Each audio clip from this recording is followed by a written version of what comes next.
O cérebro humano, uma das últimas grandes fronteiras. O cérebro é o dispositivo mais complicado que existe no universo. Aprendemos mais sobre ele nos últimos 5 anos do que nos últimos 5.000 anos. Nos últimos anos, saímos da Idade da Pedra. Pela primeira vez, podemos ver o que acontece no cérebro durante o sexo. Sabemos que o sexo acontece no cérebro, então algo muito forte deve ocorrer.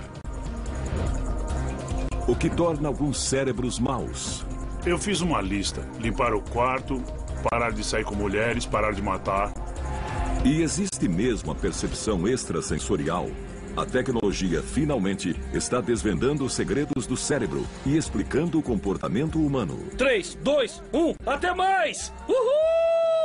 Ela ajuda especialistas a desenvolver novos métodos e máquinas para aumentar o poder do cérebro e revela o potencial ainda não explorado que todos temos em nossa mente.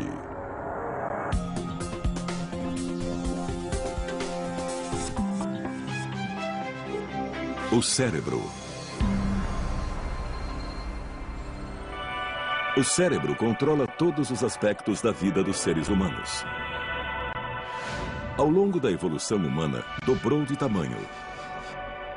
Pesa menos de 1,5 kg, mas consome 20% do combustível que nosso corpo absorve, gerando energia bastante para manter uma lâmpada acesa. Considere que o cérebro evoluiu como uma casa antiga. Só acrescentamos mais salas, com muitas escadarias e conexões. No porão está a parte mais antiga, o tronco encefálico, que compartilhamos com répteis e outros animais. É o que nos mantém vivos e governa funções vitais como o batimento cardíaco, a respiração, a digestão e a pressão sanguínea, coisas que fazemos sem ter que pensar. Então, a seguir, no primeiro andar, que é mais evoluído e surgiu centenas de milhares de anos depois, está o sistema límbico. É muito importante no processamento de emoções. Dentro do sistema límbico estão as amígdalas, parecidas com amêndoas, uma em cada metade do cérebro. Embora muito pequenas, são o centro de comando que transmite nossas reações emocionais ao cérebro.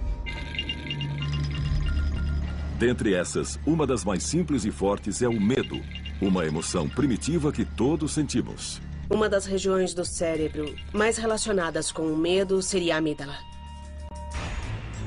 O melhor lugar para explorar como o medo afeta o cérebro é o Comando de Operações Especiais da Marinha, em San Diego, Califórnia. Os recrutas são treinados para modificar a maneira com que o cérebro reage ao medo. Olha lá! Atenção! Cuidado! Vai! Desde o primeiro dia, introduzimos nossos alunos ao caos absoluto. Opa! Vamos lá! Vamos lá! E eles penam. Quando examinamos erros históricos cometidos no campo de batalha, quase sempre estão associados ao medo ou ao pânico. Então, a capacidade de controlar esses impulsos é extremamente importante. Dos 140 candidatos que iniciam o curso, em média apenas 36 chegam ao final. Esses recrutas parecem mais capazes de adaptar o cérebro às exigências da função. Nem sempre são as pessoas fisicamente mais aptas que chegam ao final. Atletas olímpicos já desistiram do treinamento. E um rapaz magrinho de Nebraska, que veio da roça e nunca tinha visto o mar, conseguiu se graduar. Por que isso? Para responder essa pergunta, a Marinha recorreu à neurociência. Diante do medo, é a amígdala que reage à informação dos nossos sentidos e aciona instintivamente o botão do pânico. A amígdala é uma das regiões mais interconectadas do cérebro, então o que ela faz é enviar sinais a partes do tronco encefálico, que provocam várias reações no organismo. Você começa a suar, seu coração dispara, você pode ficar sem ação ou então sair correndo. Este exercício feito com capuz é parte do sistema de defesa em área restrita e é uma das maneiras de condicionar os recrutas a controlar os sinais da amígdala. Nossos alunos estão cegos e surdos. Nossos instrutores, em seguida, montam um cenário. Então, o capuz é tirado e o aluno tem de reagir. Quando está com aquele capuz, você tem só um momento para refletir e pensar nas situações que podem acontecer. Às vezes, a reação correta é veloz e letal. Atire! Abaixe! Às vezes, não é violenta. Sabe onde tem um posto? A minha gasolina acabou. Sei, é por ali. Ah, é? Obrigado. Nós precisamos tomar decisões num piscar de olhos. São situações de perigo que acontecem num instante. Olha lá! Atenção! No chão, no chão! Cuidado! Isso, assim, isso. Eles tentam apresentar o fato de que o pânico será cada vez menos viável ao longo da sua carreira. Isso, assim, isso. Então, o jeito certo de treinar é expor os alunos a situações assustadoras, para que se acostumem com elas e saibam reagir quando eles as encontrarem. Vai!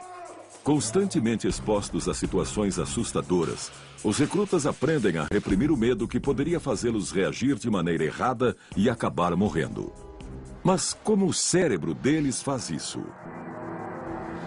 Os cientistas descobriram que, com a evolução humana, outra parte do cérebro, o córtex, também passou a processar o medo. A parte do cérebro que nos torna mais humanos é o córtex frontal. Se a amígdala é o primeiro andar, o córtex é o segundo andar do cérebro. É a camada externa, fina e enrugada do cérebro, dividida em 4 lobos. Se você estender o córtex de um macaco, seria do tamanho de uma folha de papel. Se estendesse o nosso córtex, seria do tamanho de 4 folhas de papel. Grande. E a razão por ser assim, todo enrugado, é porque tudo aquilo faz parte do cérebro. Os lobos frontais compreendem a área logo acima dos olhos e são as mais novas salas do cérebro. Com a evolução humana, os lobos frontais se tornaram um local onde o pensamento consciente e racional é processado. É onde resolvemos problemas. Os lobos frontais são tão interessantes porque são os condutores do cérebro. Eles sincronizam toda a atividade. Os cientistas fizeram um grande avanço na pesquisa sobre o medo quando descobriram que as informações dos nossos sentidos chegam à amígdala com o dobro da velocidade que demoram para chegar aos lobos frontais. A diferença de velocidade dos sinais significa que sabemos reagir instintivamente a uma ameaça. Caso contrário, ficaríamos paralisados de medo, esperando os lobos frontais decidirem a reação correta. Por trás do medo e do pânico está o desconhecido, e não saber o que fazer. O cérebro paralisa, como um animal paralisa quando vê um farol. A amígdala pode mandar sinais de medo muito velozes, mas às vezes estão errados. Você rapidamente percebe que a situação não é de medo e você deixa de senti-lo. Esses sinais muito rápidos da amígdala podem ser controlados de cima para baixo. É onde entra o treinamento da Marinha, ensinando os recrutas a minimizar o delay e gerar reações rápidas e precisas às situações. Mãos ao alto. Vai, você também. Atenção. Cuidado. Vai, vai. Devido ao aumento da demanda por forças especiais, a Marinha continua desenvolvendo técnicas de treinamento cerebral para aumentar a velocidade. Vamos! Estamos aprendendo mais sobre o cérebro hoje do que em qualquer outra época da história, como ele é composto e como funciona. Avanços da neurociência ajudam a Marinha a reformular o treinamento dos recrutas. Continuem passando os comandos. Exercícios especiais podem melhorar as reações do cérebro em situações perigosas de combate. Vamos! Cuidado! Mas os candidatos precisam de algo mais para controlar um super medo, como o de se afogar. A evolução teria pré-programado nosso cérebro para temer situações debaixo d'água. Por isso, é quase impossível controlar o forte impulso de emergir e respirar. E por isso, os recrutas penam tanto para passar no teste de competência subaquática.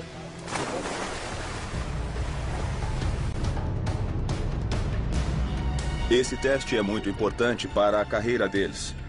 Nós avaliamos como eles lidam com medo debaixo d'água. Existem ameaças controladas e planejadas contra eles lá embaixo. Então vemos como eles reagem. Os alunos passam até 20 minutos debaixo d'água, suportando ataques contínuos de um instrutor contra o equipamento. Metade do tempo eles ficam sem ar. O ar é cortado, os tubos são enrolados em posições difíceis e eles precisam reagir a esses problemas com uma série de procedimentos de emergência. Antes, os recrutas receberam instruções de como desembaraçar o equipamento. Agora precisam segui-las à risca. Mas colocar a teoria na prática não é fácil. Nós mergulhamos e os instrutores começam a nos atacar, a tirar nossa máscara, a criar muito estresse. E eles querem ver como reagimos a esse estresse. Quando o recruta começa a ficar sem ar, sua amígdala cerebral aciona o pânico que o impele a emergir. Os lobos frontais precisam vencer essa batalha para que ele continue em controle. É um desafio. Você tem que prender a respiração por mais tempo que o normal. Os instrutores nos levam até o limite para ver como reagimos. Assim que o candidato desata uma série de nós, o instrutor volta a atacá-lo. O estresse aumenta e eles querem ver como você reage. Você vai subir para respirar ou vai usar o pouco ar que tem para resolver os problemas e fazer o necessário para passar no teste? Mais recrutas falham nesta etapa do treinamento do que em qualquer outra. A Marinha procurou saber o que se passa na cabeça dos candidatos. Quase nada é mais assustador do que não conseguir respirar. Isso gera um enorme estresse. Uma grande liberação de hormônios torna o controle racional mais difícil. Em condições normais, o cérebro se comunica com o corpo usando minúsculos sinais elétricos. O cérebro envia impulsos elétricos de suas células nervosas a outras e que se deslocam a mais de 400 km por hora. É um modo de o cérebro mandar o corpo fazer algo. Mas em condições extremas, o cérebro libera hormônios químicos. A parte do cérebro que percebe o medo, a amígdala, provoca uma reação em cadeia que libera os hormônios adrenalina e cortisol na corrente sanguínea. Esses hormônios agem como uma equipe da SWAT, preparando o corpo para a ação. Aceleram a respiração, o batimento cardíaco e a pressão sanguínea. Os sentidos ficam mais alertas, a memória mais aguçada e o corpo menos sensível à dor. Mas mesmo nesse estado de alerta extremo, o teste da piscina é difícil demais para muitos alunos. Sua mente está a 1000 por hora. Você vê seus amigos saindo da água. Ou eles passaram ou eles foram reprovados. E você se pergunta, se ele foi reprovado, será que eu vou passar? Sua mente fica a 1000 por hora. O principal é você se concentrar no que você tem que fazer. Finalmente, o aluno termina a série de tarefas. Pode tocar o fundo, emergir para saber do instrutor se passou ou não no teste.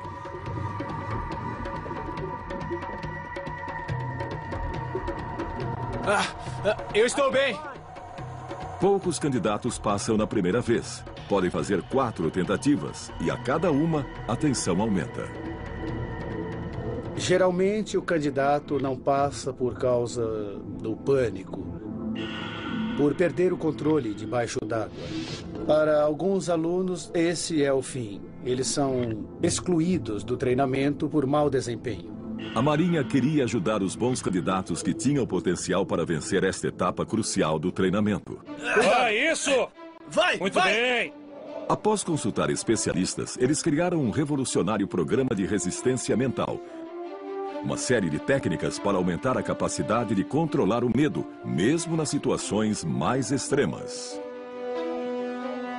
Precisam se preparar para quando estiverem lá. A dor e o frio vão maltratar vocês, mas precisam continuar. As técnicas em que estamos interessados são 4. Fixação de metas, ensaio mental, conversa interna e controle da excitação. Fixação de metas. Os cientistas acham que a fixação de metas auxilia os lobos frontais. Sendo os supervisores do cérebro, os lobos frontais são responsáveis pelo raciocínio e planejamento. Concentrar-se em metas específicas permite que o cérebro estruture o caos e mantenha a amígdala, o centro emocional do cérebro, em controle.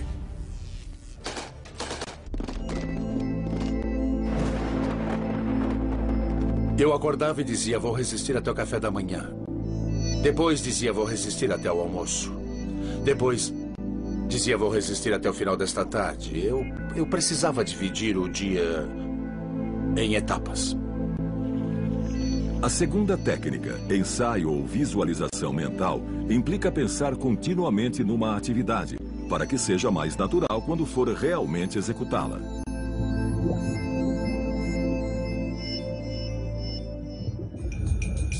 Se você praticar mentalmente, imaginar e ensaiar o que faria em situações estressantes, na próxima vez que enfrentar essas situações de verdade vai ser diferente. Você vai ter uma reação menos abrupta. A terceira técnica, conversa interna, ajuda a focar os pensamentos do recruta.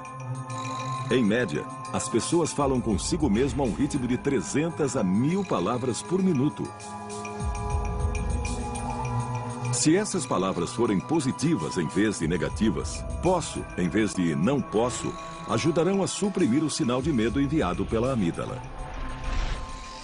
Os lobos frontais estão sempre ligados, então é muito fácil pensar em algo difícil, algo ruim, como vou fracassar, o que estou fazendo aqui, não treinei bastante.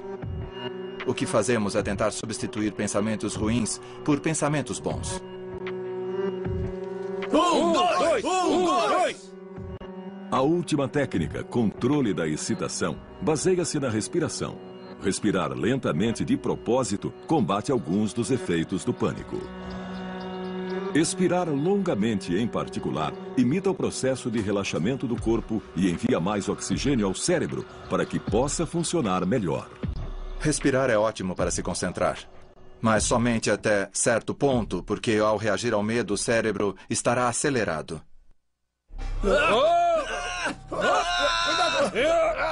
Sozinho, o controle da excitação não adianta. A amígdala envia um sinal tão forte que é difícil suprimi-lo se ainda estamos com medo. Mas combinar as 4 técnicas aumentou o índice de aprovações de candidatos de 1/4 para 1/3. A ideia de superar limites não é nova, mas essa é uma prova de que é possível treinar o cérebro e que a ciência descobriu como fazê-lo.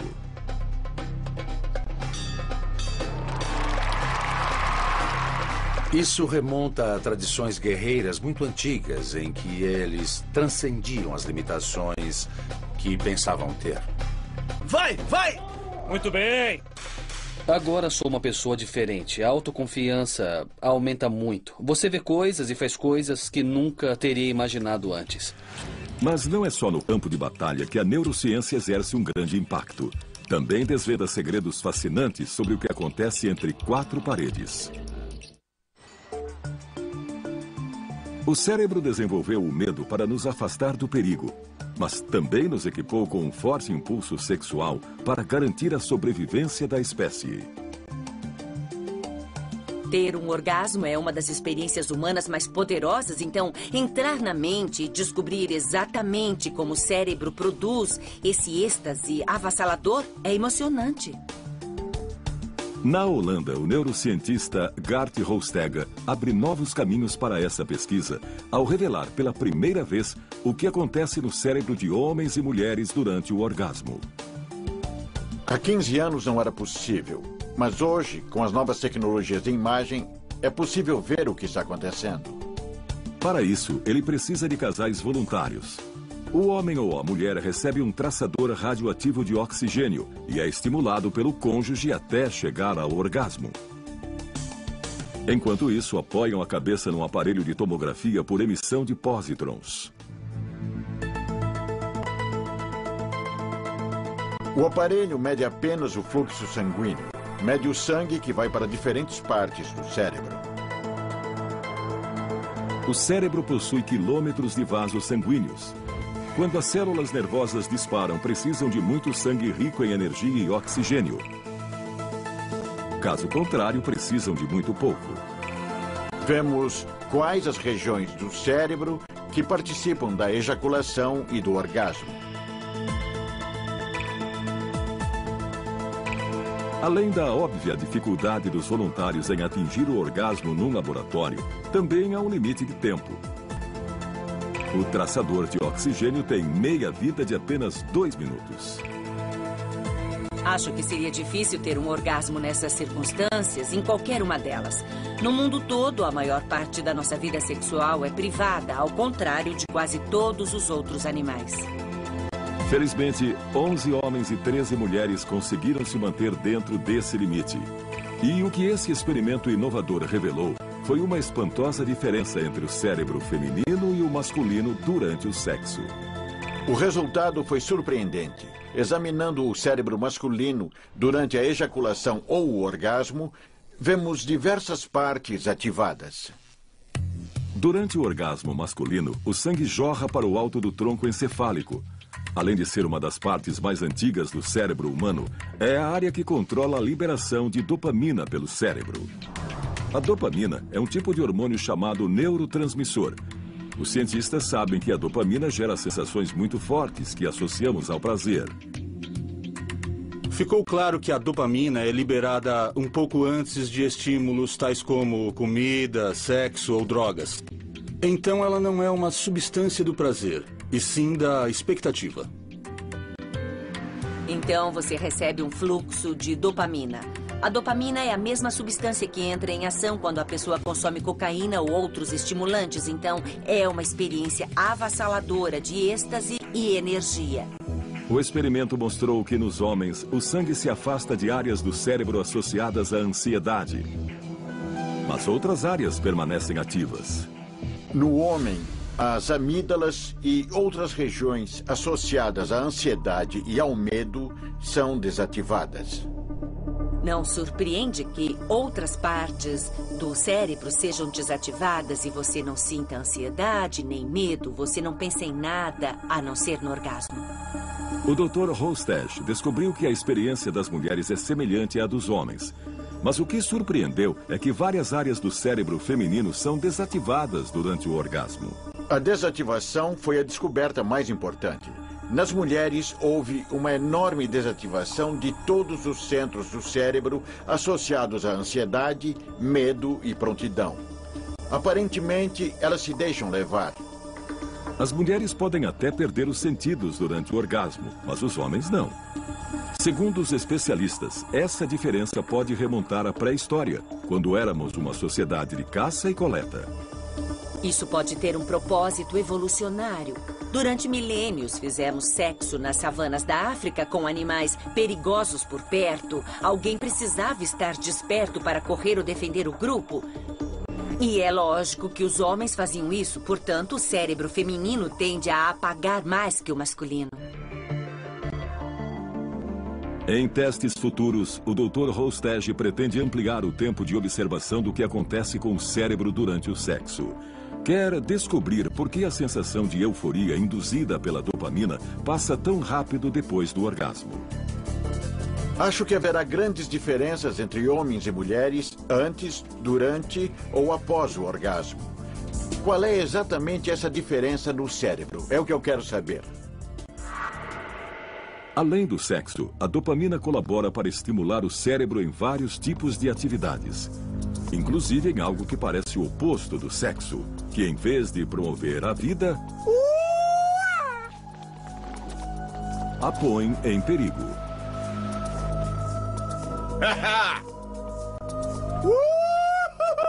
Porque a busca do prazer faz com que praticantes do base jump em Moab, Utah, queiram se atirar de um penhasco. Quase todos os penhascos daqui são extremamente altos e perigosos. Numa escala de 0 a 10, eu daria 8. Erros podem ser fatais. Base jump causa quedas fatais. Quando pulamos de 150 metros, temos 6 segundos para viver. E isso é radical? Pode ter certeza que é muito radical. Todos prontos? E se essa é a emoção máxima para alguns, por que não para todos? Essa emoção é essencial para a nossa felicidade. É uma sensação vibrante dentro de nós que faz com que a vida valha a pena.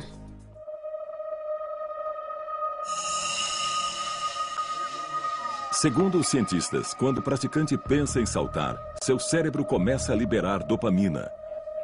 Como no sexo, a dopamina cumpre o papel de criar expectativa. Mas, ao contrário do sexo, a amígdala cerebral não se desativa. Em vez disso, envia sinais de medo. Antes do salto, fico tremendo e nervoso. Minhas mãos começam a suar e 1000 coisas passam pela minha cabeça. O nosso preparo mental é o seguinte: e se os paraquedas por um acaso abrir ao contrário, ou se um dos botões der algum tipo de problema? Mesmo que eles estejam concentrados no salto em si, podem não perceber que o efeito da dopamina está presente durante todo o processo.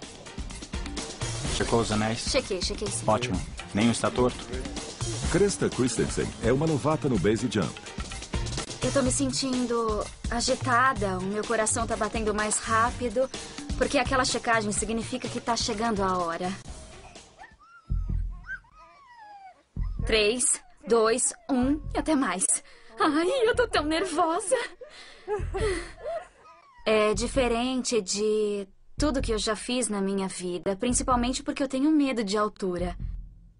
Krista está nervosa porque sua amígdala, onde reside o medo de altura, está acionando o pânico diante de uma queda de 120 metros. Ai, tá bom. Uma pessoa não pode ficar mais fisiologicamente excitada. O sistema de estresse está toda, a adrenalina está sendo liberada, o que acelera o coração, hormônios estão sendo liberados, hormônios do estresse, como o cortisol, neurotransmissores, como a dopamina, estão sendo liberados devido à expectativa da euforia. Mas, ao mesmo tempo, os lobos frontais de Krista entram em ação, fazendo com que questione o que está fazendo. O medo, o prazer, os riscos potenciais, todos esses sinais contraditórios são transformados em ação no estriado, que fica no meio do cérebro. O estriado funciona como um comutador. É a parte do cérebro que tem a concentração mais densa de receptores de dopamina. Quando a onda de dopamina chega ao estriado de Krista, sua motivação por prazer combate os outros impulsos. Mas será o bastante para fazê-la saltar? Dentro do cérebro de uma novata em base jump, uma batalha se desenrola enquanto ela toma uma decisão perigosa. Será que Krista arriscará tudo por prazer? Nessa linha? Tá bom. Tá bom.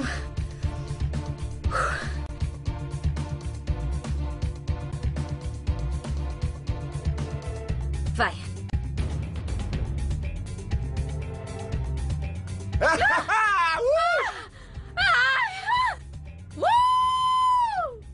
A decisão de saltar significa que a recompensa esperada venceu a batalha entre o desfecho bom e o desfecho potencialmente ruim. Se fosse o contrário, eles se afastariam do penhasco e acabou.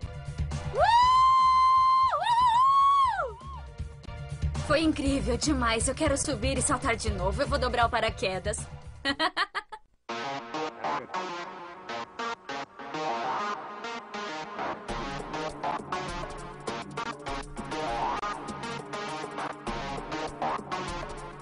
Assim que sobrevivem a um esbarrão com a morte, eles já se preparam para outro.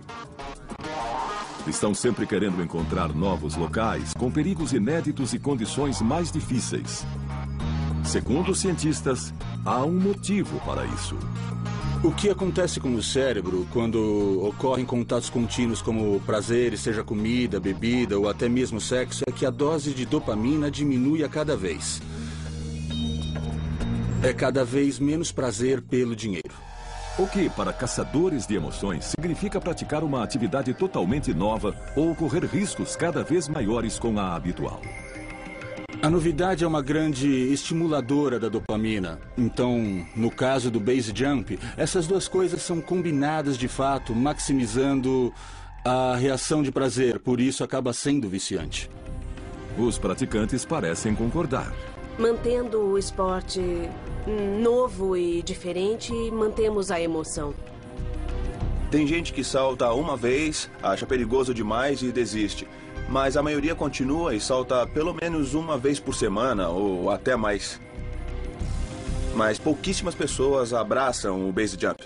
3, 2, 1, até mais! Uhul! Segundo os cientistas, temos prazer em correr perigo porque foi necessário para a nossa evolução. Se os seres humanos não tivessem corrido riscos, ainda viveríamos em cavernas. Mas eles querem saber por que alguns se arriscam mais que os outros. Mesmo em situações corriqueiras, como comer num restaurante, há pessoas que sempre pedem a mesma coisa. E outras que pedem um prato novo a cada vez, apostando que vão gostar. Especialistas da Universidade Emory, na Geórgia, acham que o cérebro de algumas pessoas foi pré-programado para apostar e correr riscos maiores do que outras. Eles pediram a voluntários que fizessem apostas. O objetivo é evitar levar um choque no pé. Ai, como isso dói! A cada jogada, o voluntário precisa escolher entre duas opções. Então eu vou tentar a primeira opção, porque eu não quero levar outro choque.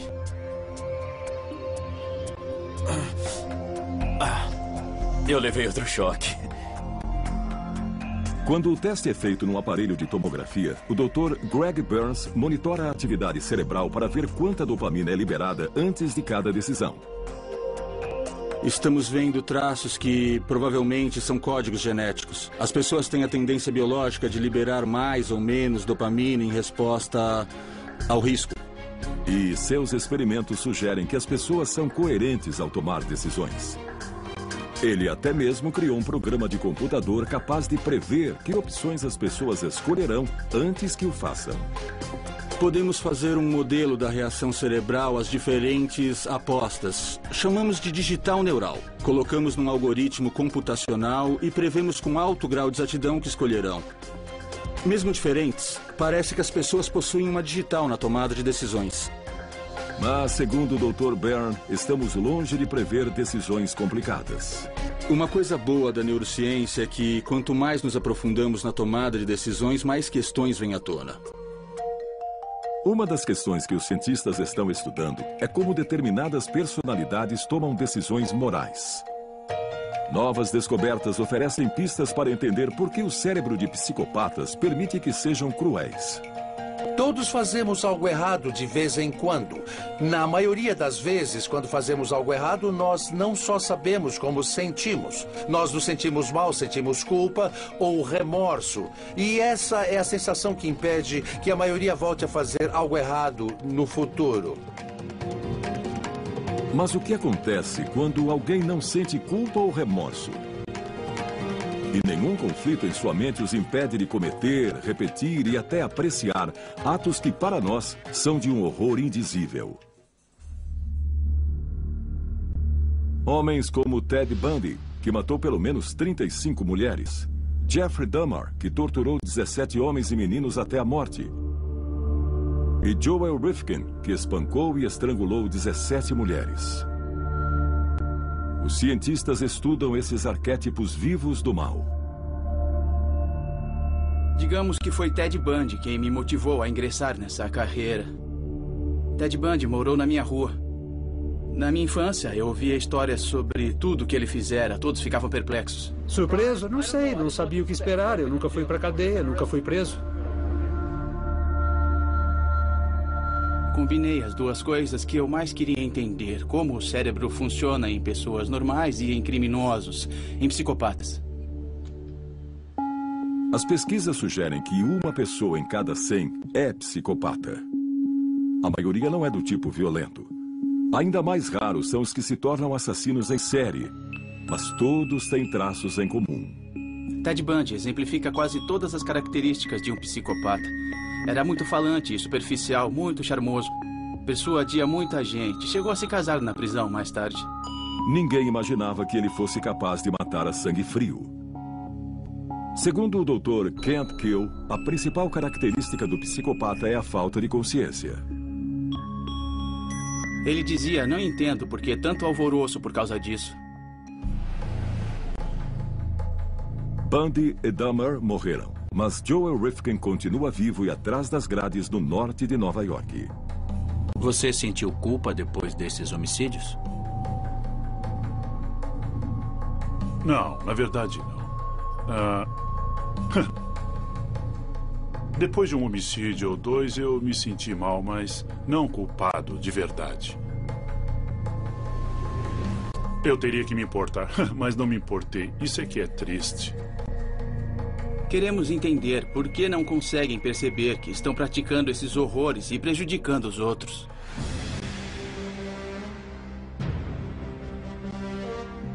Os cientistas esperam que, examinando o cérebro dos psicopatas, possam finalmente descobrir o motivo dessas distorções.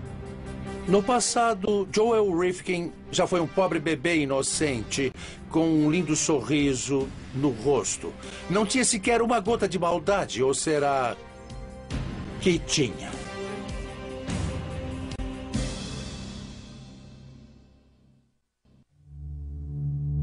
O que torna alguns cérebros maléficos?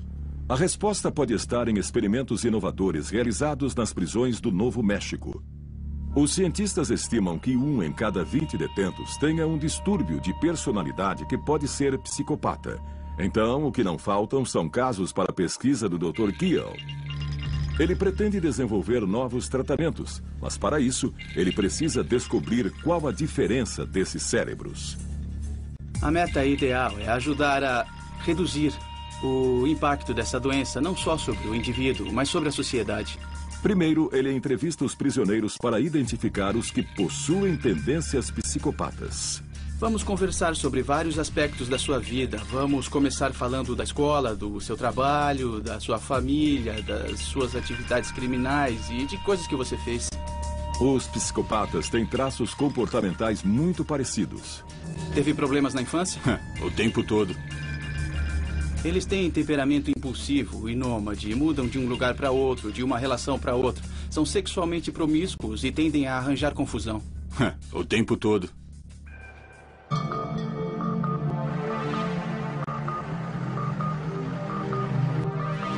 Os pacientes que o Dr. Keel diagnosticou como psicopatas fizeram tomografia cerebral. No primeiro teste, ele verificou como eles reagiam ao cometer erros. Fizemos tomografias de mais de 300 detentos. Formamos um dos maiores bancos de imagens cerebrais do mundo e, de longe, o maior banco de imagens cerebrais de psicopatas que já foi criado.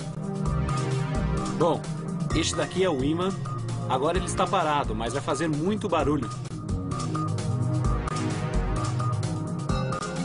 O aparelho usa campos magnéticos e frequências de rádio para monitorar o fluxo sanguíneo do cérebro, enquanto o detento pensa e reage.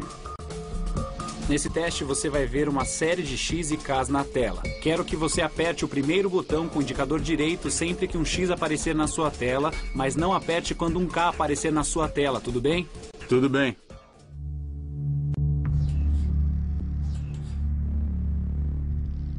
As duas letras aparecem tão rápido que é quase impossível para qualquer um acertar. É muito difícil. As pessoas cometem muitos erros, apertam botões na hora errada. Queremos saber como o cérebro deles reage a um erro e como se recupera desse erro. A atividade cerebral durante esse teste indica que os psicopatas não se importam tanto quanto os indivíduos normais quando cometem um erro. Mas isso não significa que não sejam inteligentes. O QI do assassino em série Joe Rifkin, por exemplo, é 128, o mesmo de apenas 3% da população. O mais espantoso é que têm inteligência acima da média em comparação ao resto da população carcerária, mas são muito esquentados e impulsivos, manipuladores e ardilosos. Eu já fui parado pela polícia com corpos no carro. Eu mentia e escapava da situação. Eu procurava um lugar para desovar os meus pacotes. Me perguntaram por que você está rodando por este bairro. Eu disse, eu me perdi. Como faço para chegar a tal rua? Eu não tinha ideia do que falava, mas estava com um mapa. E era muito convincente.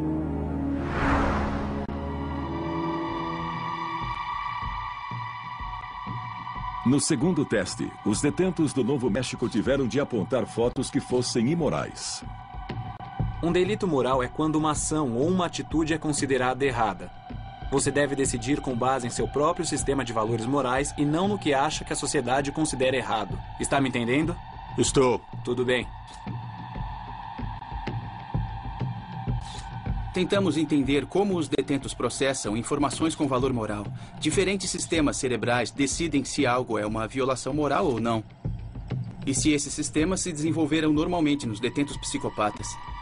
Essa pesquisa pioneira comprova uma hipótese cogitada há anos, que os psicopatas têm capacidade reduzida de raciocinar. Os cientistas descobriram que os lobos frontais, a parte mais recente do cérebro, e a amígdala, uma das regiões mais primitivas do cérebro, não se comunicam direito.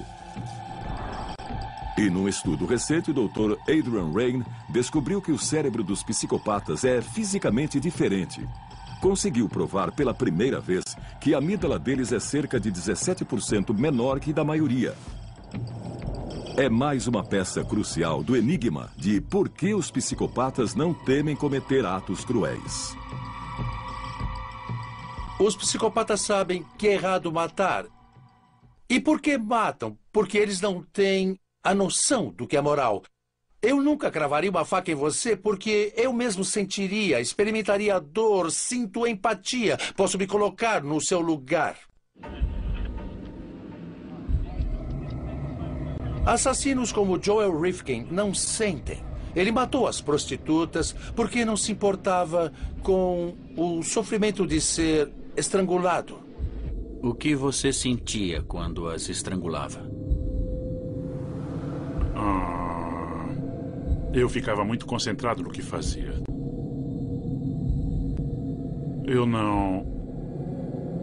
Eu praticamente não pensava em quase mais nada. Rifkin cometeu tantos assassinatos que acabou sendo preso. Mas e quanto aos outros psicopatas, os não violentos? Por que não terminam na cadeia? O Dr. Raine pesquisou a diferença no cérebro dos psicopatas de colarinho branco, que não pensam duas vezes antes de extorquir as economias de uma família. Sim, a amígdala cerebral deles é menor, mas se comunica normalmente com os lobos frontais. São menos capazes de sentir empatia, mas têm a capacidade cerebral para mentir e enganar. Os psicopatas de sucesso tinham ótimas funções executivas, ótima capacidade de planejamento, ótima capacidade de ajustar e controlar, boa percepção de si mesmos, ótima reação ao estresse. E essas funções executivas são necessárias para enganar e manipular as pessoas com sucesso. Hoje, os cientistas sabem que o cérebro dos psicopatas é deficiente. Mas então, o que deu errado? Nós acreditamos que a noção do certo e errado é em grande parte pré-programada no cérebro. O cérebro está programado para ser menos moral ou mais moral, dependendo da herança genética e neurobiológica da pessoa. Em outras palavras, depende dos genes e do desenvolvimento do cérebro. Mas segundo o Dr. Raine, essa é apenas metade da explicação. Claro que não podemos descartar o ambiente. É 50% da equação. São como dois lados de uma moeda. É genético e ambiental. Encontrar a sede do bem e do mal no cérebro tem sido um desafio para os cientistas. Mas um mistério ainda maior espera para ser desvendado. A memória. Graças à memória, o cérebro viaja constantemente pelo tempo, trazendo fragmentos do passado para o presente. Essa capacidade é central para a existência humana. A razão de termos memória é para que possamos tomar decisões melhores no futuro. Ou seja, todo o nosso pensamento e nosso planejamento são ditados pela memória. Já entendemos bem o funcionamento de órgãos como o coração, mas os cientistas ainda tentam desvendar o mistério da memória. Um grande avanço ocorreu há 80 anos.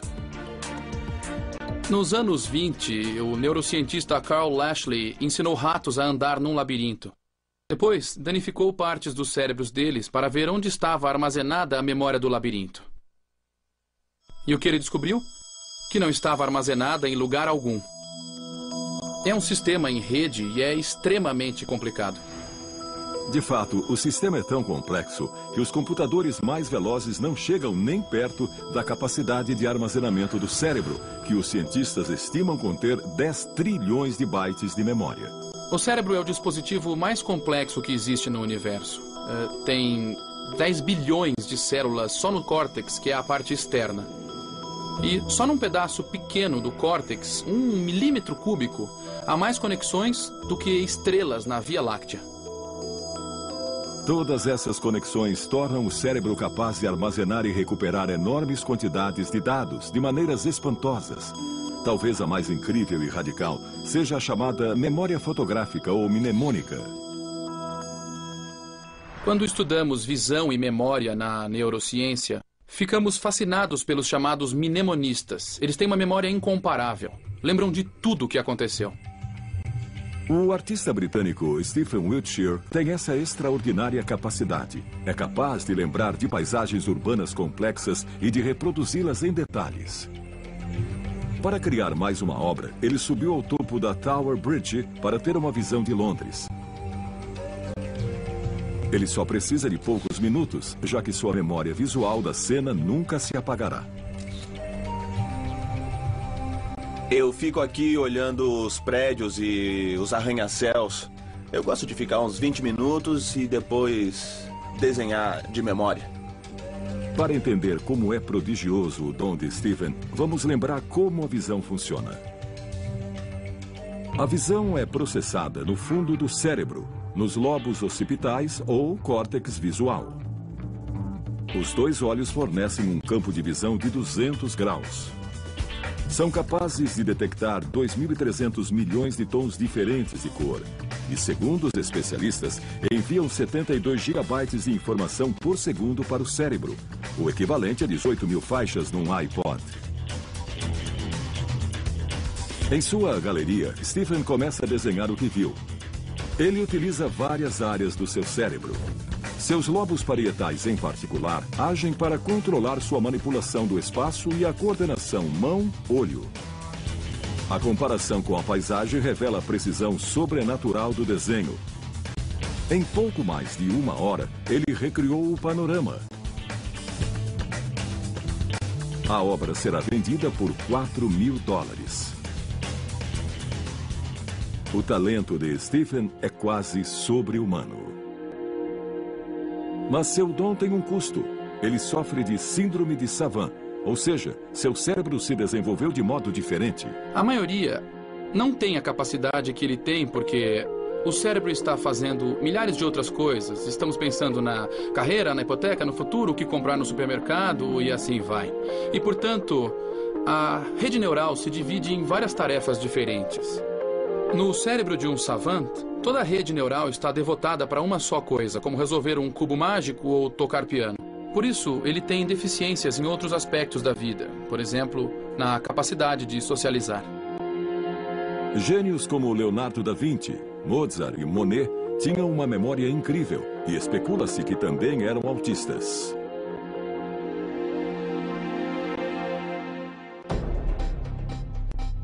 Enquanto alguns cérebros se lembram de quase tudo que vem, outros não conseguem se lembrar de quase nada. Eu nunca vi essa porcaria. Este é Clive Warren, o homem com o pior caso de amnésia do mundo. O que fazíamos antes de sentar no banco? Não faço ideia.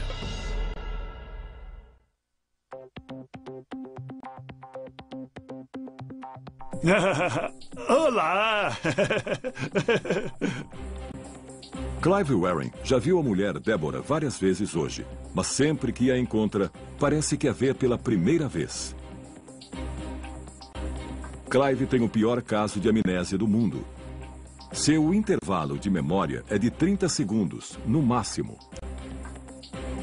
O que fazíamos antes de sentar no banco? Não faço ideia. Sabe que casa é aquela? Não. Você nunca viu? Não. Ele me disse que é como o estado entre acordar e dormir, aquele estágio intermediário, quando ainda não sabemos onde estamos. E o que você sabe? O quê? Não sei de nada. Nada? O dia e a noite são iguais. Eu nunca sonhei. Dia e noite são iguais? Um vazio o tempo todo.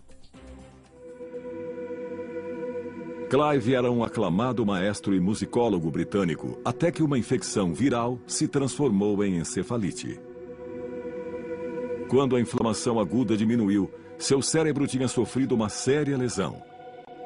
Restara-lhe uma memória de curto prazo extremamente limitada. Clive não tem memória alguma de nada que lhe aconteceu desde que a ambulância o levou em março de 1985. E sua memória autobiográfica é tão vaga que quase não existe. Olha aqui. Sabe quem é? Eu não lembro. Veja ele ali. Meu filho. Seu filho, isso mesmo. É Anthony. E esses são os filhos dele. Os filhos dele? É. Eu entendo. E estão bem maiores agora. Embora as memórias estejam espalhadas por todo o cérebro, há uma parte que é a chave para o processo de armazenamento e recuperação, o hipocampo, dentro do sistema límbico. Sabemos disso porque, sem o hipocampo, novas memórias não se formam. Há pelo menos 2 tipos de memória no cérebro. São as memórias de curto e de longo prazo. A memória de curto prazo ocorre quando eu lhe dou meu telefone e você precisa lembrá-lo durante alguns segundos para discá-lo. A memória de longo prazo envolve coisas como sua infância, onde você estudou, o que fez hoje. Elas integram a memória de longo prazo. Mas o Clive tem uma memória de curto prazo bastante limitada. Ele não consegue passar do curto prazo para o longo prazo. Não é capaz de cimentar a atividade de curto prazo em algo na estrutura física do seu cérebro. Neurologistas que examinaram Clive encontraram lesões graves em seu hipocampo. E é isso que impede que seu cérebro armazene memórias. Clive Waring sofre de amnésia, tanto anterógrada como retrógrada. Não consegue aprender nada novo. Mas também tem dificuldade em lembrar do passado. A lesão parece afetar sua capacidade de recuperar informações. Veja o que acontece quando a mulher de Clive lhe pergunta qual a profissão do filho deles. Você sabe o que o Anthony faz? Qual é a sua profissão? Não. É engenheiro eletrônico. Ah, é? É. E sabe o que ele projeta? Não. Tente adivinhar.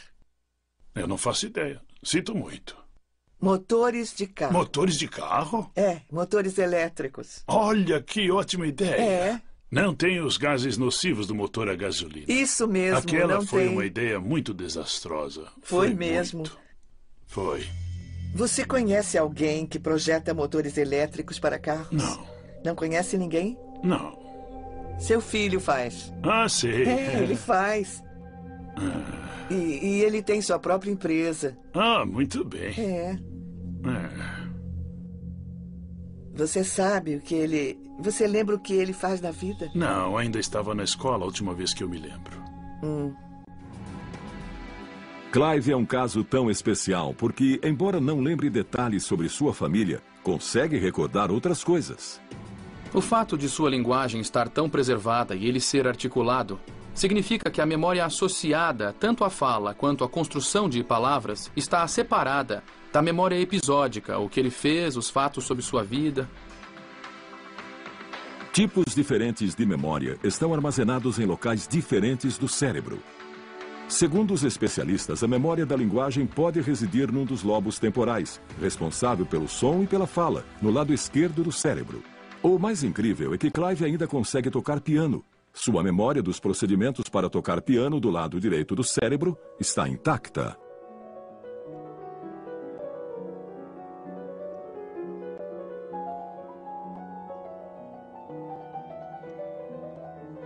Quando toca piano, Clive encontra um contínuo, encontra um impulso que o transporta através do tempo. Esse é um grande exemplo de como os diferentes tipos de memória estão separados. Sabe em que mês estamos? Não. Abril. Abril? Abril, o mês Seu de abril. aniversário é mês que vem. Hoje Clive parece animado, mas nem sempre foi assim. Eu nunca vi essa porcaria. Use a sua inteligência. Esse era Clive em 1988, 3 anos depois da lesão, quando estava impaciente e frustrado. Nos primeiros 10 anos, Clive viveu num mundo em que dizia as mesmas coisas sem parar. Devido à sua ansiedade, ao medo, ao horror da sua situação. Ele queria anotar cada momento de que tinha consciência. A compulsão era tanta que ele escrevia na mesa, na parede, em qualquer superfície disponível. Quem acha que escreveu? Não sei. Acho que nem os médicos. Deve ter sido Não, você. não fui eu. Quer me ouvir? Quando eu digo não, é não. As páginas do seu diário estão cheias de exclamações e palavras riscadas. Mas com o passar do tempo, sua raiva se aplacou. Ele começou a mudar depois de cerca de 14 ou 15 anos. Começou a lembrar de coisas por mais tempo. Seu humor mudou. Débora atribui essa mudança à sua fé e suas orações. Os cientistas têm outras explicações. Sabemos que o cérebro muda fisicamente. E isso se chama plasticidade. Está sempre reescrevendo o seu circuito elétrico. O cérebro das crianças é extremamente plástico. Por isso, crianças aprendem línguas e a tocar instrumentos com tanta facilidade. Agora estamos descobrindo que o cérebro adulto é muito mais plástico do que pensávamos. Então, quando uma pessoa sofre lesão cerebral, outras partes do cérebro podem mudar e assumir as funções faltantes. Este ano, Débora achou que Clive não precisaria mais de seu diário. Quando ele olhava os dias, semanas e meses anteriores e via que escrever apenas a mesma coisa várias vezes, ele ficava angustiado e resolvemos afastar o diário e ver se ele sentia sua falta. Para surpresa de todos, após escrever no diário todos os dias durante 23 anos, Clive não o pediu de volta. A necessidade compulsiva de registrar cada momento de consciência havia passado. Os cientistas aprenderam muito sobre a memória estudando Clive, mas também adquiriram dados valiosos sobre outras funções cerebrais que contribuem para a identidade de uma pessoa. Muitos dizem que a memória nos torna quem somos, mas acabei descobrindo que isso é um grande erro. A personalidade de Clive, graças a Deus, está intacta. Quer um café? Ah, sim, eu quero. Seria ótimo. Eu sabia que gostaria. Ele é engraçado e muito compassivo. Vamos, me leve para o paraíso. Ele não sabe nada a seu respeito, mas ele é quem ele é. É o mesmo Clive. Quanto mais aprendemos sobre o cérebro, mais entendemos como é decisivo em todos os aspectos da nossa vida, inclusive nos esportes profissionais. A performance no esporte depende do cérebro. Não era assim no passado. Durante toda a história do esporte, não se ligava para o cérebro. O atleta era considerado bom se tinha boa definição muscular e era bem coordenado. Nos últimos 10 anos, descobrimos que 50% da performance nos esportes, e às vezes o mais importante da performance de elite, estão ligados ao cérebro. Hoje, os atletas perceberam o quanto o cérebro é importante para o desempenho no campo. 90% é mental, é um jogo bem difícil, sabe? Temos que ter controle na mente para poder jogá-lo bem. Mas como o cérebro melhora o desempenho? Quase todos os esportes são dinâmicos e exigem que as decisões sejam tomadas em milissegundos. E se você errar por uma pequena porcentagem, perde a chance. Se por 1/10 de segundo você vacilar, você erra a cesta. É essa pequena diferença entre o atleta excelente e o bom. Basicamente, é uma questão de coordenação mão-olho e treino, muito treino. E o melhor lugar para observar isso é no Cirque du Soleil, onde os artistas treinam constantemente.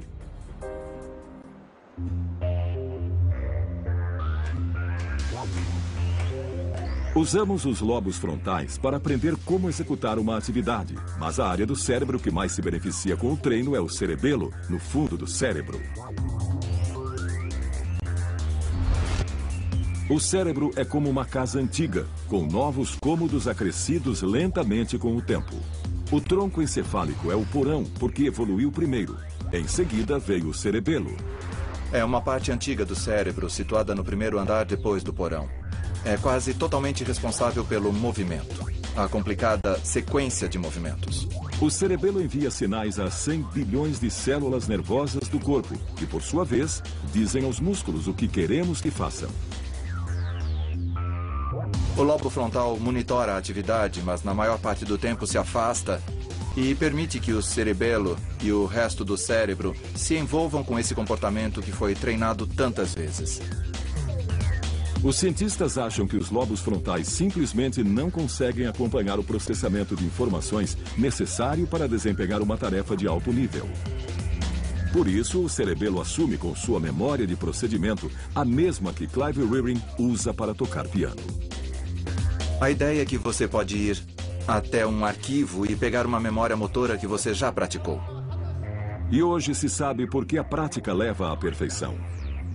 Quanto mais treinamos, mais o cerebelo sabe exatamente que nervos e músculos acionar a cada vez. Na psicologia do esporte, calcula-se que é preciso 10.000 horas de prática contínua para chegar a um alto nível de habilidade. Níveis tão altos de habilidade podem fazer com que o músculo adquira uma memória que guia uma sequência de contrações e distensões. Mas o cérebro continua essencial. Com lesão cerebral, não haverá muita atividade. É claro que é preciso um corpo intacto, que a fisiologia funcione. No basquete é bom ser alto. No hipismo é melhor ser baixo. Mas o cérebro de todos esses atletas precisa estar sincronizado com a atividade atlética. Mas além do treino e do biotipo adequado, é preciso que o cérebro desempenhe outra função vital nos esportes. Imagine um halterofilista tentando erguer um peso extraordinário. Precisa ter os músculos muito desenvolvidos. Enquanto os soldados da Marinha usam uma técnica de respiração para se acalmar, os atletas precisam variar o nível de estímulo. Os cientistas esportivos chamam esse processo de modulação da excitação. Vemos a modulação da excitação como um botão de volume do cérebro. Mais uma vez, é a amígdala cerebral no sistema límbico que controla a resposta emocional. Nesse caso, ela nos estimula a competir. Quando o cérebro estava evoluindo, era assim que o homem se preparava para caçar. Mas a amígdala precisa ser acionada. Um modo simples de fazer isso é com estímulos sensórios, como palmas e gritos de torcidas. Você pode controlar isso externamente, com barulhos altos, dando um tapa em alguém. Por quê? Porque esses mecanismos sensórios atingem o primeiro andar do cérebro. Então, muitas vezes nos esportes, as pessoas usam isso intuitivamente. Gritam alto, isso, vai, vai, vai. Essa foi incrível! Os atletas precisam se posicionar quando o jogo começa. Estão num nível alto de excitação. Porque o basquete é um esporte de contato. Precisam empurrar. Precisam lutar pelos rebotes. É quase uma guerra simulada. É isso aí! Muito bom! É, muito bom! É isso aí! Quando o nível de excitação está alto e é preciso baixar, e isso é tão difícil quanto elevá-lo, talvez até mais difícil. Aê! Demais, hein? De repente o jogo para, e eles vão para os lances livres.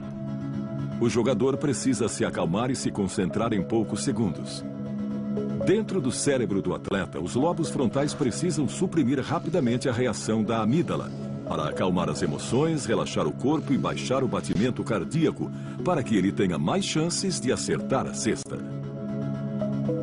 Isso é difícil porque o corpo pode estar estimulado demais ou os lobos frontais podem estar distraídos por pensamentos nervosos, como o medo do fracasso.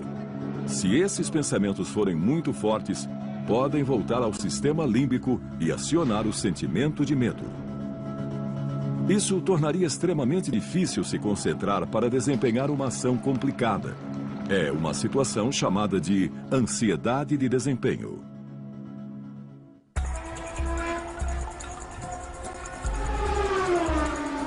A ansiedade de desempenho é a grande culpada pelo baixo desempenho esportivo. E o atleta de sucesso a controla totalmente. Fique longe da linha branca. É difícil baixar o batimento cardíaco, focar e se concentrar no que você precisa fazer, porque é tudo tão caótico que você só quer correr o máximo possível. Mas é preciso relaxar e tentar ficar frio. Fique longe da linha branca, Graham. Fique longe da linha branca. Se errar, as consequências podem ser fatais. Se você perder a concentração por um segundo sequer, pode acontecer um acidente. A velocidade pode chegar a 370 km por hora. A essa velocidade, tudo pode acontecer. Quando você bate no muro, bate forte. Poucos esportes evidenciam a ansiedade do desempenho como o golfe. As pessoas adoram golfe porque vemos um grande campeão errar uma tacada curta na final de um torneio importante e perder centenas de milhares de dólares. A tacada curta requer um volume muito baixo de atividade. É um pequeno movimento motor. Os lobos frontais deveriam estar desligados. Sabemos que Tiger Woods é capaz disso porque já o fez muitas vezes. Mas por que seu cérebro é capaz de colocar a bola no buraco? É isso aí, Tiger! Bora ver! Demais, hein? É isso aí! Muito bom! Essa foi incrível! É, muito bom! É isso aí! Descobrimos que o cérebro pode ajudar alguém tanto a vencer numa atividade esportiva como a fracassar. E achamos que Tiger Woods encontrou um jeito de vencer quase sempre graças à sua capacidade de modular o seu funcionamento cerebral. Os cientistas não podem monitorar o cérebro de Tiger Woods em ação. Ele teria de ficar imóvel, o que tornaria jogar golfe impossível. Por isso, eles precisam usar o poder de observação. Como ele pisca muito pouco durante as tacadas, achamos que sua ansiedade é muito baixa. Porque piscar os olhos está relacionado à ansiedade. Ele fica muito relaxado, num estado quase sonolento, adormecido, mas com concentração suficiente para realizar a tarefa.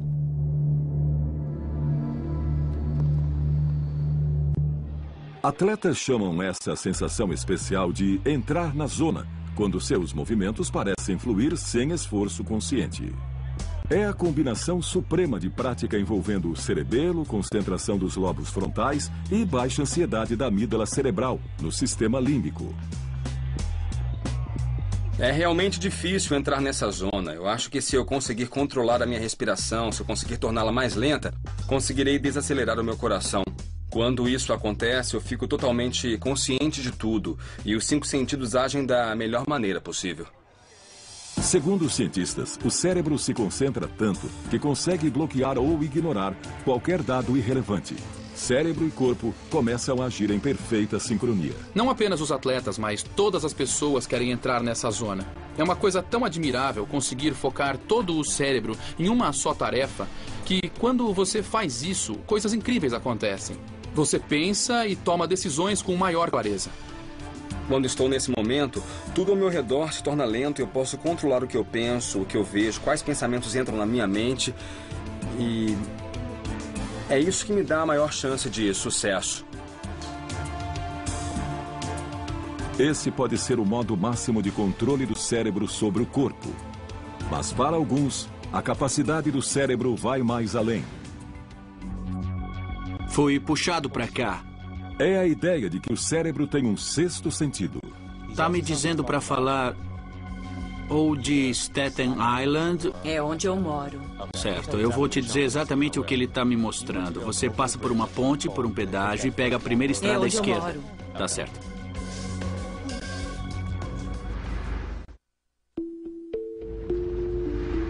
Os 5 sentidos são os portais entre o cérebro e o mundo externo. Recebemos sinais da nossa pele, olhos, nariz, língua e ouvidos. As diferentes áreas do cérebro interpretam essas informações como toque, visão, olfato, paladar e audição. Mas e se existisse um sexto sentido que nos permitisse entrar no cérebro de outras pessoas, prever acontecimentos ou transmitir mensagens dos mortos? Embora 1 em cada 4 americanos digam que acreditam em percepção extrasensorial, são poucos os cientistas que aceitam essa possibilidade. O Dr. Dean Radin pesquisa fenômenos mediúnicos no Instituto de Ciências Noéticas, no norte da Califórnia. Sua teoria é de que o cérebro humano pode ter capacidades extrasensoriais, embora demos outro nome. As pessoas costumam falar em intuição e costuma se manifestar enquanto a pessoa dirige. Temos a sensação de que algo está errado em certa curva e frequentemente um carro está vindo daquela direção. E nós aprendemos a prestar atenção na intuição. É como se a atenção avançasse alguns segundos para o futuro. Outra coisa é a sensação de ser observado, que costuma ser muito frequente. Mulheres costumam sentir que um homem está olhando para elas. Existe também a telepatia telefônica. Sem olhar para o identificador de chamadas, muitos ouvem o telefone tocar e sabem imediatamente quem é. Isso não é só quando é alguém que liga sempre, mas quando é alguém diferente. Então, por esses meios que esse sentido se manifesta no dia a dia. Afaste a mão um pouco. Isso. É um sinal muito bom. Muito bom. Acho que estamos prontos. O Dr. Radin testou mais de 300 voluntários em salas com proteção eletromagnética. Ele lhes mostrou uma série de imagens e mediu suas reações. Apresentamos em sequência aleatória imagens calmas ou turbulentas e outras imagens intercaladas. As imagens mais emotivas provocaram uma reação mais forte. Mesmo escolhendo os indivíduos aleatoriamente, o Dr. Radin constatou que todos reagiam adequadamente antes de verem a imagem. Pareciam saber antecipadamente que tipo de imagem veriam, mas o grau de capacidade mediúnica parecia variar. Nem todos conseguem jogar golfe tão bem quanto Tiger Woods, mas todos conseguem jogar um pouco. O que vemos no laboratório é que todos adivinham um pouco. E às vezes encontramos o equivalente a um Tiger Woods.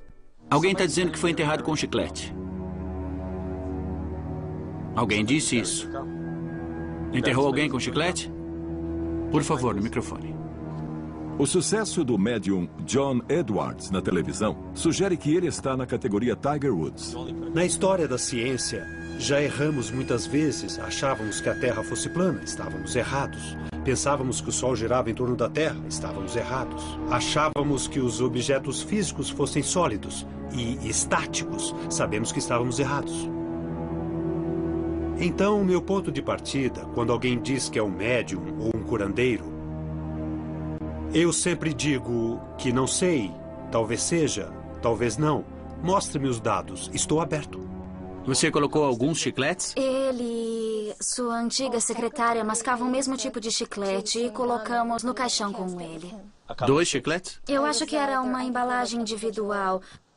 Acho que era a bazuca que vem com os quadrinhos. É isso que eu estou sentindo. Era uma figura paterna para você. É o meu pai. E você ainda encontra a assistente dele?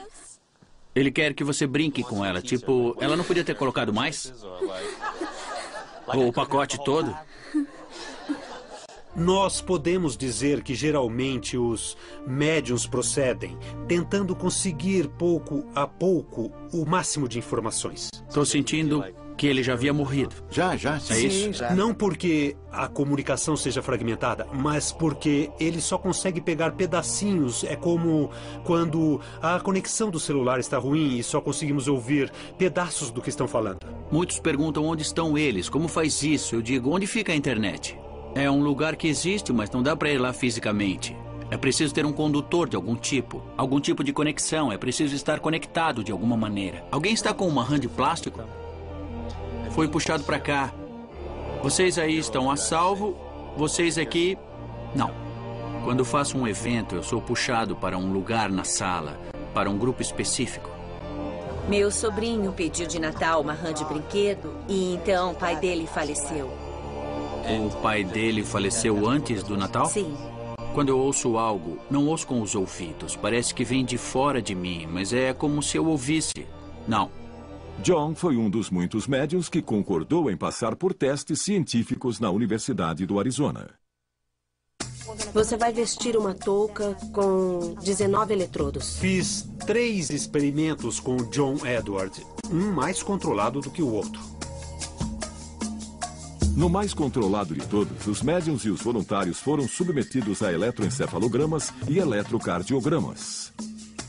Um dos modos de resolver a questão de se o médium está lendo a mente do consultante ou está lendo a mente do falecido é registrar A atividade cerebral e também a cardíaca, o coração e o cérebro, do médium. E, simultaneamente, a atividade cerebral e cardíaca do consultante.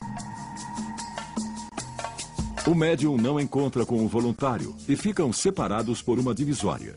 John e os outros médiums precisam obter informações sobre o parente falecido do voluntário.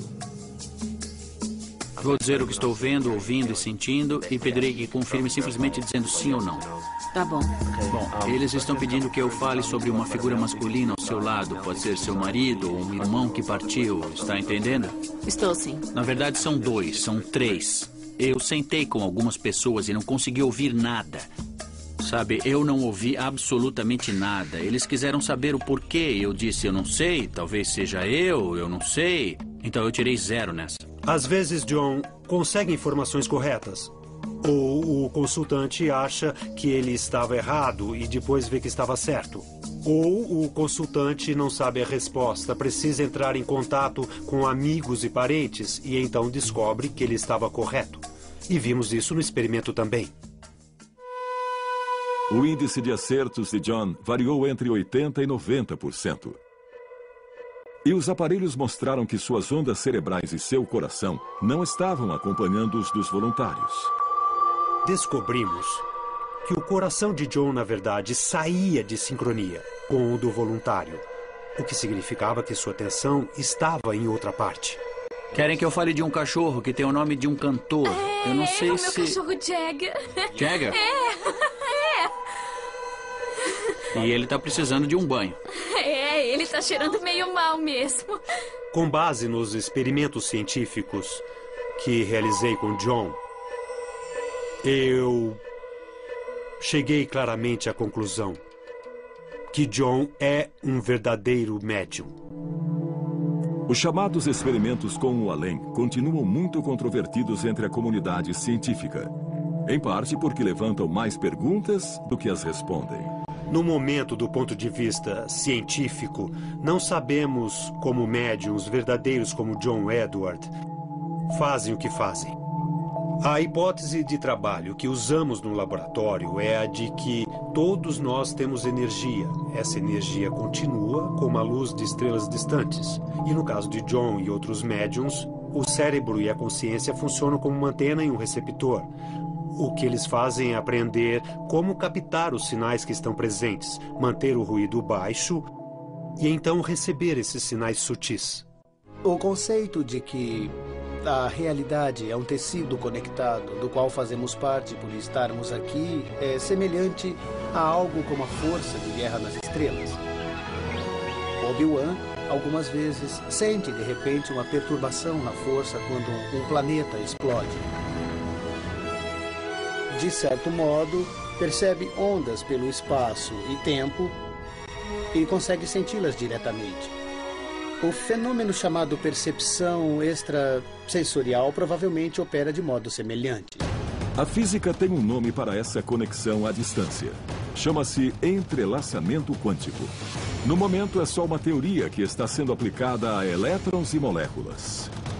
Os cientistas ainda não sabem se podem aplicá-la ao cérebro. Mas a descoberta que pode confirmar a percepção extrasensorial pode vir antes que imaginamos. É muito difícil prever quando essas coisas acontecerão. Eu diria talvez 20 anos. Algum momento entre amanhã e 20 anos. E se pudéssemos turbinar o cérebro usando máquinas? E dar o próximo salto evolucionário numa só geração ao invés de em muitas? Inovação radical é a meta de programas financiados pela semi-secreta Agência de Projetos de Pesquisas Avançadas de Defesa, ou DARPA. A missão deles é ser os pensadores, ou então os cientistas visionários do Departamento de Segurança Nacional. E produziram tecnologias extraordinárias que nos parecem naturais. Além da internet, o mouse do computador e o bombardeiro stealth. Eles chamam os cientistas mais brilhantes do país e lhes pedem para fazer a ciência atual avançar 30, 40 anos. Eles dão grandes saltos. A DARPA está financiando um desses projetos na Universidade Columbia, em Nova York. Lá, os cientistas desenvolvem um programa de computador que ajuda o cérebro a processar informações visuais a incríveis velocidades. A sociedade moderna nos bombardeia com informações. Podem ser imagens da televisão, imagens da internet, no trabalho, e isso está se tornando excessivo.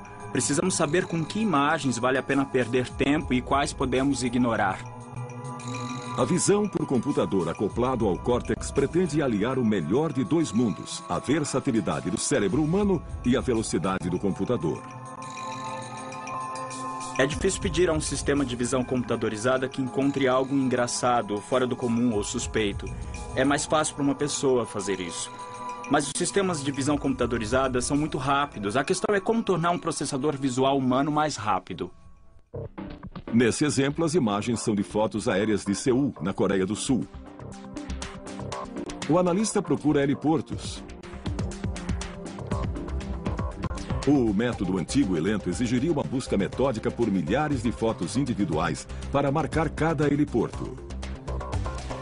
No novo método, o analista usa uma touca de eletroencefalograma. Dezenas de eletrodos detectam a atividade cerebral elétrica logo abaixo da superfície do crânio. No processamento cerebral normal, o córtex visual extrai detalhes de uma cena. As informações são enviadas aos lobos frontais para a tomada de decisões. Depois, o córtex motor gera uma resposta, o clique de um mouse ou o movimento dos olhos. O programa, ainda um protótipo, intercepta sinais, filtra atividades cerebrais irrelevantes e foca o momento subliminar em que os olhos localizam um heliporto. Em poucos segundos, o analista consegue examinar as milhares de imagens. Embora ele possa não ter consciência disso, seu cérebro identifica com extrema precisão as poucas fotos que contêm heliportos para que possam ser marcadas depois.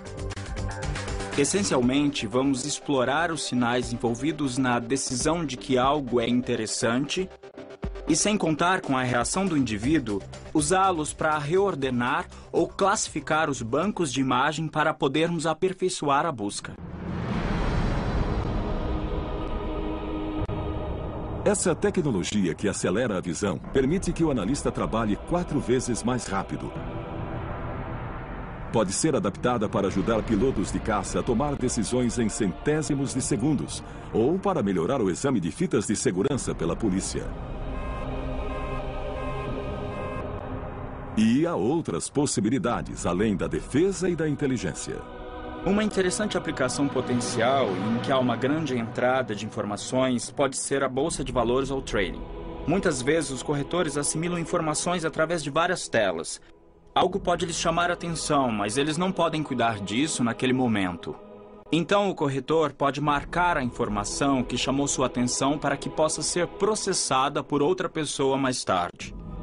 A pesquisa médica também pode se beneficiar com esses recursos, e equipes de propaganda podem usá-los para registrar a primeira reação das pessoas a um produto ou campanha. Uma empresa de videogame na Califórnia já está trocando o controle manual pelo poder do cérebro. Um fone de ouvido semelhante a um eletroencefalograma capta a atividade elétrica cerebral, bem como contrações dos músculos faciais. Os sinais são traduzidos para comandos na tela. Os jogadores erguem rochas e derrotam vilões não com um clique, mas com o pensamento. O potencial futuro dos assistentes de dados pessoais implantados, ou PDAs, é quase inimaginável. Com a idade, nos preocupamos com nossa capacidade de lembrar de nomes e rostos. Encontraremos maneiras de compensar essa perda da memória que evoluiu naturalmente. No futuro, teremos aparelhos que farão isso para nós. Acho que acabaremos tendo um Facebook na cabeça. Nesse ponto, será muito difícil saber onde nós terminamos e onde a tecnologia começa. Na Universidade de Duke, na Carolina do Norte, os neurocientistas já estão dando esse próximo passo. Implantaram eletrodos no cérebro de um macaco e isolaram os sinais relacionados a andar. Durante um experimento recente, um macaco andou numa esteira enquanto sua atividade cerebral foi enviada pela internet ao Japão, para controlar instantaneamente a marcha de um robô humanoide. O macaco ganhou petiscos por fazer o robô andar. Depois, a esteira foi desligada. Querendo ganhar mais petiscos, o macaco manteve o robô andando, usando apenas seus pensamentos. E houve um avanço semelhante na Universidade de Pittsburgh, na Pensilvânia. Macacos equipados com pequenos sensores no cérebro aprenderam a controlar um braço mecânico e a usá-lo para pegar petiscos. As implicações para a medicina serão tremendas. Para as pessoas amputadas, para os tetraplégicos, terão a capacidade de movimentar braços e pernas robóticos e assim poderão interagir com o ambiente como não haviam podido fazer antes. Pode haver esperança no futuro para alguém como Clive Warren, cuja lesão cerebral não permite que processe novas memórias? Eu não me lembro de sentar neste banco. É novidade para mim. Pesquisas hoje feitas com ratos podem criar um dia um hipocampo sintético para humanos. Se pudermos fazer isso em teoria, poderemos de fato introduzir novas memórias instantaneamente, como fazemos todos os dias com chips de computadores. Que tal se, em vez de demorar meses e meses para aprender uma nova língua, pudéssemos baixar um dicionário básico do idioma, ou se, estando a primeira vez no lugar, em vez de ter de carregar o guia turístico, aquele livro incômodo, e parar no meio da calçada toda hora para ver onde estamos indo, baixar um mapa rudimentar no nosso cérebro da nova cidade que estamos visitando e dos monumentos que vamos conhecer. Drogas sendo desenvolvidas para soldados permitirão que permaneçam acordados por 2 ou 3 dias sem nenhum efeito nocivo. Uma nova classe de remédios, chamados ampaquines, ajuda o neurotransmissor glutamato a agir melhor no cérebro cansado, melhorando assim a memória, o aprendizado e a cognição. Esses remédios podem um dia ser usados no cotidiano. A falta de sono geralmente significa tendência para cometer erros. Acho que poderemos resolver esse problema. Pessoas que precisam trabalhar a noite toda poderão dispensar o sono e funcionar muito bem, assim como alunos estudando para exames e pessoas que precisam cruzar fusos horários como parte de seu trabalho. No futuro próximo, os cientistas esperam aperfeiçoar tomógrafos cerebrais portáteis.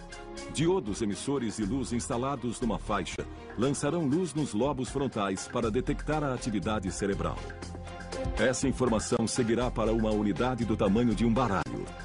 Em vez de deitar num enorme aparelho de ressonância magnética, os usuários poderão saber o que aconteceu em seu cérebro quando, por exemplo, praticam esportes.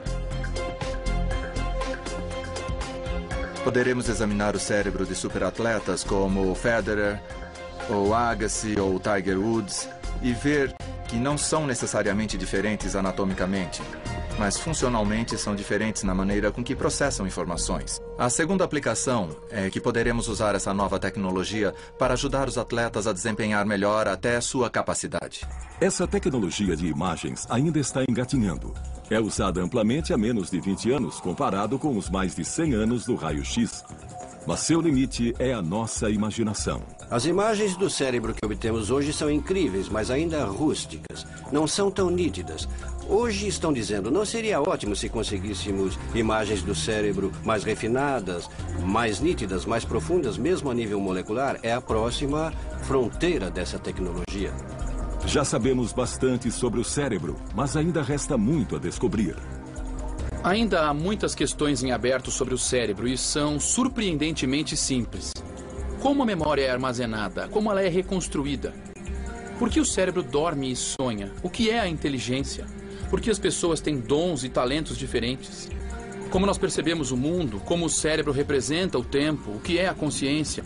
Se conseguirmos responder essas perguntas ao longo de talvez mais uma geração, o que isso significará para o cérebro?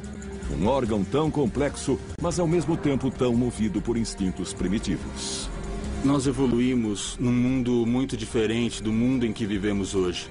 E agora temos de nos adaptar. Para mim, o maior mistério da neurociência hoje é como adaptar nosso cérebro para o século XXI e depois.